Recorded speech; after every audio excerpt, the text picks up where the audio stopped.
बहुत समय पहले देवताओं और दानवों के बीच अमृत अमरता का रस पाने के लिए एक बड़ा प्रयास हुआ। यह अमृत वह शक्ति थी जो अमरता और अजेयता देती थी, लेकिन इसे पाना आसान नहीं था। अमृत गहरे और विशाल क्षीर सागर दूध के सागर में छिपा हुआ था। देवता, जो दानवों के साथ लगातार लड़ाइयों से कमजोर हो गए थे, भगवान विष्णु के पास मदद मांगने गए। भगवान विष्णु ने सुझाव दिया कि देवता और दानव मिलकर सागर का मंथन करें और अमृत को आपस में बांट लें। दोनों पक्षों ने अनिच्छा से इस योजना को स्वीकार किया। मंथन के लिए मंदर पर्वत को मथानी बनाया गया और वासुकी नाग को रस्सी की तरह इस्तेमाल किया गया। देवताओं और दानवों ने मंथन शुरू किया, लेकिन ये काम इतना आसान नहीं था। मंथन के दौरान सबसे पहले जहरीला हलाहल विष निकला, जो पूरे संसार को नष्ट कर सकता था। इसे देखकर देवता भगवान शिव के पास मदद मांगने गए।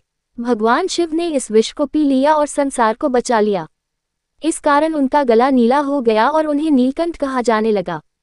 मंथन जारी रहा और कई दिव्य चीजें निकलीं। अंत में धन्वंतरी दिव्य वैद्य अमृत का कुंभ लेकर प्रकट हुए। लेकिन अमृत को देखकर दानवों में लालच आ गया। उन्होंने इसे छीनने की कोशिश की। अमृत को दानवों से बचाने के लिए देवताओं ने इसे गरुड़ भगवान विष्णु के वाहन को सौंप दिया। गरुड़ अमृत लेकर आसमान में उड़ गए। उड़ान के दौरान अमृत की कुछ बूंदें धरती पर 4 जगहों पर गिर गईं: प्रयागराज, इलाहाबाद, हरिद्वार, उज्जैन और नासिक। ये जगहें पवित्र हो गईं और दिव्य ऊर्जा से भर गईं। इसी घटना की याद में कुंभ मेला शुरू हुआ।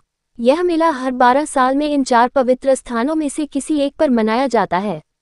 सबसे बड़ा मेला महाकुंभ कहलाता है, जो हर 144 साल में एक बार प्रयागराज में होता है। यह माना जाता है कि कुंभ मेले में पवित्र नदियों में स्नान करने से सारे पाप धुल जाते हैं और आत्मा को मुक्ति मिलती है। इस तरह महाकुंभ केवल एक त्योहार नहीं है, बल्कि आस्था, भक्ति और दिव्य आशीर्वाद पाने की अनंत कथा है।